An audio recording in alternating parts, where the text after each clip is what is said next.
जिसमें समाधि है, साध्वी है, अंधविश्वास है और वैज्ञानिक संकेतों को नजरअंदाज करने वाली सोच है। ये एक बड़ी सामाजिक खबर है। इसमें अंधविश्वास की ऐसी सत्ता है जिसे तत्काल खत्म करने की जरूरत है। जब आस्था, अंधविश्वास और चमत्कार पर भरोसा इतना बढ़ जाए कि मृत्यु को समाधि की आड़ में नकारा जाने लगे तो नतीजे शुभ नहीं होते हैं।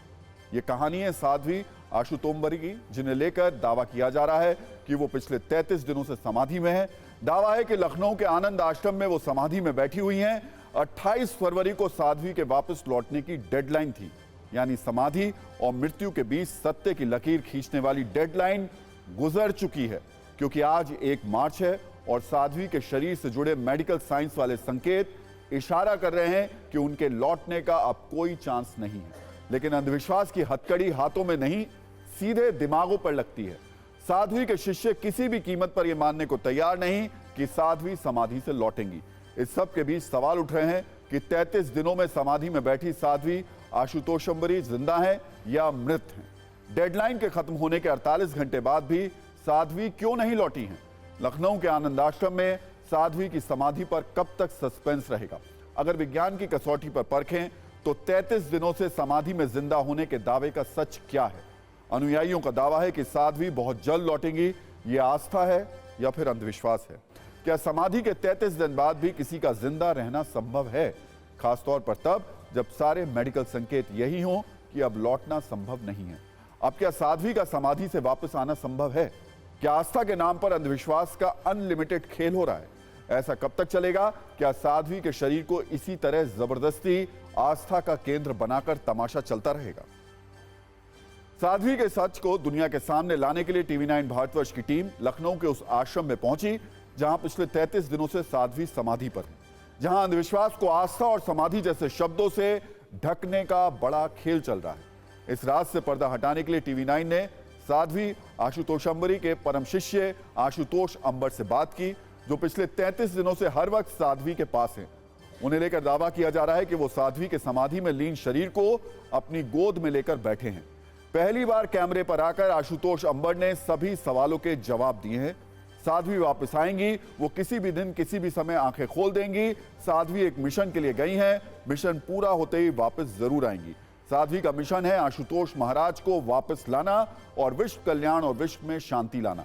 अंधविश्वास के सवाल पर कहा कि साध्वी ने समाधि में जाने से पहले कहा था कि वो लौटेंगी, इसलिए वापस आने का पूरा भरोसा है। हम लोग विश्वास के साथ बैठे हैं और हमारा विश्वास जरूर पूरा होगा। आशुतोष अंबर ने कहा कि वो साध्वी के शरीर को अपनी गोद में लेकर 24 घंटे बैठे रहते हैं। उन्हें एक परम ज्ञान का उस वक्त आभास होता है। साध्वी को सामान्य तापमान पर रखा गया है। ईसीजी में अभी भी साध्वी के शरीर में हलचल के सबूत मिले हैं। हालांकि इसकी सत्यता पर जांच चल रही है। आशुतोष अंबर ने यह भी दावा किया कि साध्वी आशुतोषंबरी ने दावा किया था कि आशुतोष महाराज भी आएंगे, इसलिए हमें भी उनकी वापसी की पूरी उम्मीद है।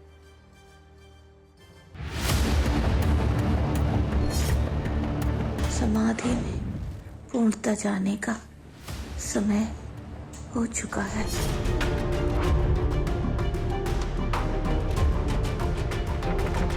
टीवी 9 के कैमरे पर पहली बार आशुतोष अंबर, जो कि आशुतोषंबरी माँ के जो भक्त हैं, जो उनका जो शरीर है उसको लेकर अपनी गोद में, आज 34वां दिन है और आश्रम में आशुतोष अंबर जी जो है, जो महाराज हैं, वो लेकर लगातार बैठे हैं। पहली बार टीवी 9 के कैमरे पर हमारे सवालों के जवाब देंगे। जो आध्यात्मिक रूप से जो शास्त्र सम्मत चीज़ें देख रहे हैं, जैसे शास्त्रों में लिखा है कि एक समाधिष्ट देह, जो निर्विकल्प निर्बीज समाधि में जो जाते हैं, उनका देह जिस तरह का होता है, पवित्र देह जैसे कोमल शरीर जैसे होती है, जैसे उसमें आभा बनी होती है, वो वैसे भी है, वैसे ही है, पहले दिन से वैसे है, क्योंकि हम सब भी अनुभूति कर रहे हैं कि कब वापस आएंगी आपकी माँ। माँ का जो प्रत्यक्ष जो वर्डिंग थी, जो माँ आदेश दे के गई, माँ ने कहा तुम्हारा कर्तव्य है मेरे शरीर की सुरक्षा रखना। मैं समय, जब शरीर सुरक्षित रहेगा तो मैं समय पर उपस्थित हो जाऊंगी। तो जो मेरा कर्तव्य, अब यहाँ कर्तव्य की बात है, तो हमें बस उस शरीर को सुरक्षित रखना है और आना तो उनका निश्चित है, क्योंकि वापस आएंगी, लेकिन समय अभी आप लोग नहीं बता सकते। बिल्कुल समय इसलिए नहीं बता सकते, समय कारण ये है क्योंकि उनका जो मिशन है, जो महापुरुष आज तक गए हैं समाधि में, उस एक मिशन लेके गए हैं। समाधि दो तरह की चीज़ों की होती है। एक समाधि को प्राप्त करता है वो ईश्वर को प्राप्त, लय होने के लिए, वो पूरी तरह लय हो जाता है फिर। और एक समाधि धारण करता है महापुरुष जो विश्व कल्याण के लिए, किसी एक एम ऑब्जेक्ट के लिए। तो माँ ने पहले ही अपनी वीडियो में कहा कि मेरा लक्ष्य है एक तो सर्वश्री आशुतोष महाराज जी को वापस लेके आना, दूसरा विश्व कल्याण, तीसरा विश्व शांति के लिए। हमारा तो विश्वास है कि महाराज जी आएंगे, ये माँ ने हमें बताया है, हमें और किसी ने नहीं बताया। माँ ने हमें आशुतोष की शरणागति दी है और माँ का विश्वास था कि महाराज जी आएंगे और लेके आना पड़ेगा और ऐसे नहीं उठेंगे। कोई अगर महापुरुष आलोप अवस्था में चला जाता है तो उसको जगाना पड़ता है। जो ईईजी है उसमें कुछ चीज़ें पाई जा रही हैं और वो क्या है, वो उस पर रिसर्च अभी उनकी चल रही है। दूसरी है कि जो बाकी शरीर की चीज़ें हैं, बाहरी रूप से शरीर में कोई हलचल नहीं, उनको पल्स रेट ये सब नहीं मिल रहा है, कुछ भी चीज़ें नहीं, पर शरीर को वो देख के ये खाली कह पा रहे हैं कि शरीर इतने दिन से सुरक्षित है। ये नॉर्मल टेम्परेचर पे ये बहुत बड़ी उनके लिए अपने आप में एक बहुत बड़ी बात है। आपने इस इंटरव्यू के लास्ट पार्ट को सुना, क्या कहा उन्होंने कहा कि शरीर में किसी तरीके की कोई हलचल नहीं है, यानी जो ऑर्गन्स हैं वो काम नहीं कर रहे हैं। इसके बावजूद इनको भरोसा है कि साध्वी वापस आएंगी। अब इसकी पूरी क्रोनोलॉजी भी आपको बता देते हैं। 28 जनवरी को साध्वी आशुतोष अंबरी समाधि में गईं, इस दावे के साथ कि उन्हें 10 साल से समाधि में मौजूद अपने गुरु आशुतोष महाराज को समाधि से जगाना है। साध्वी की समाधि की खबर के 6 दिन बाद सीएमओ के आदेश पर 3 फरवरी को डॉक्टर्स की एक टीम उनके शरीर की जांच करने पहुंची। इस दौरान साध्वी का न पल्स रेट एक्टिव था और ना ही हार्ट बीट चल रही थी। ऐसा दावा किया गया कि उनके शरीर पर लगी ईसीजी मशीन हरकत कर रही थी। 28 फरवरी को साध्वी के लौटने की डेडलाइन भी थी, जो अब खत्म हो चुकी है। आज जब साध्वी के अनुयायियों से टीवी9 भारतवर्ष के संवाददाता ने बात की तो उन्होंने कहा कि साध्वी लौटेंगी। हालांकि साध्वी के क्लिनिकल डेड होने के सारे संकेत बार बार मिले हैं।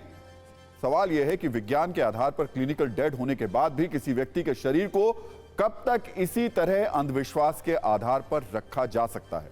ऐसे मामलों में कानून क्या कहता है? इस पर हमने एक लीगल एक्सपर्ट से भी बात की। देखिए, इसमें कोई भी कानून नहीं आएगा। अगर कोई आदमी 33 दिनों में पहले जिसकी मृत्यु हो चुकी है, उसकी मृत्यु हो चुकी है। कानून का इसमें कोई लेना देना नहीं है। आप अगर मानना चाहें माने, नहीं मानना चाहें न माने, कानूनी सेंस में उस पर्सन का डेथ हो चुका है। इस पर कई तरह के अलग अलग तरह के कानून हैं, बट किसी भी आदमी को डिग्निटी के साथ क्रिमेट करने का अधिकार है। और अगर कोई इसमें रोक लगा रहा है, क्रिमेट नहीं होने दे रहा है, तो कानून स्टेप इन कर सकता है, पुलिस जाकर इंश्योर कर सकती है, क्योंकि ये वॉयलेशन है। तो लखनऊ के इस आश्रम में आपको बड़ी संख्या में ऐसे लोग मिलेंगे, ऐसे अनुयायी मिलेंगे जो अंधविश्वास के इस खेल का हिस्सा बन गए हैं और ऐसे आधारहीन दावे कर रहे हैं जो विज्ञान की कसौटी से बहुत दूर हैं।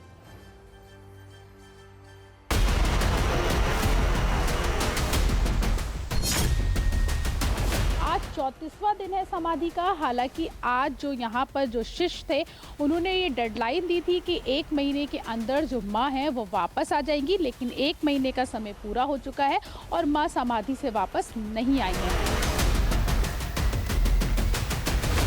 माँ समाधि से वापस आएंगी, हमें ये 100% विश्वास है, पूर्ण विश्वास है, क्योंकि हमारी साधना की अनुभूतियाँ इस प्रकार की हैं। माँ हमको साधना में इस प्रकार की अनुभूतियाँ हमें बता रही हैं और माँ स्वयं बता करके समाधि में गई हैं। इसलिए हमारा पूर्ण विश्वास है कि माँ समाधि से जल्द ही वापस आएंगी। हमें बिल्कुल भरोसा है, परम पूजनीय परम वंदनीय माँ आशुतोष अंबरी जी लौटेंगी, क्योंकि 6-7 साल से मैं संन्यास में हूँ और मैंने देखा है प्रत्यक्ष कि उनके मुख से निकला कोई भी वचन असत्य हुआ ही नहीं। कि वो समाधि ली है और उन्होंने उस समाधि से वापस आना ही आना है। पूर्ण विश्वास से माँ आएंगी, क्योंकि माँ ने वो दिव्य नेत्र, वो ज्ञान और वो विज्ञान, वो अध्यात्म हमको दिया है स्वयं, कि वो मेरे अंदर प्रकट है। जब मैं स्वयं देखा हूँ तो मुझे पूर्ण विश्वास है कि माँ जगत जननी है और स्वयं माँ ने बोला है और ज़रूर आएंगी। जब माँ को समाधि में कुछ और कार्य के लिए किसी कार्य को संपन्न करने के लिए थोड़ा और समय लग रहा है, तो ऐसी स्थिति में यही डिसीजन लिया कि ठीक है, माँ को अगर कुछ समय और लगता है, पल पल आह्वान करते रहें कि ठीक है, किसी विशेष कार्य को कर रही हैं तो हम अपने उसमें आहुति दें। अब सिर्फ कुछ सेकंड में आप समाधि और क्लिनिकली डेड के बीच के अंतर को और भी आसानी से समझ लीजिए। समाधि में दिमाग की तरंगों में बदलाव होता है। लंबे समय से किए गए fMRI यानी फंक्शनल अध्ययन के नतीजे बताते हैं कि समाधि के दौरान दिमाग के विभिन्न क्षेत्रों में गतिविधि बढ़ जाती है, जैसे प्री फ्रंटल कॉर्टेक्स जो ध्यान, निर्णय लेने और आत्म नियंत्रण से जुड़ा हुआ है, टेम्पोरल लोब जो भावनाओं और स्मृति से जुड़ा हुआ है, पेरिएटल लोब जो स्थानिक जागरूकता और ध्यान से जुड़ा हुआ है, लिम्बिक सिस्टम जो भावनाओं, प्रेरणा और स्मृति से जुड़ा हुआ है। यह भी बताया गया कि समाधि ANS यानी ऑटोनॉमिक नर्वस सिस्टम को शांत करती है, जिससे हृदय गति, सांस और ब्लड प्रेशर कम हो जाते हैं।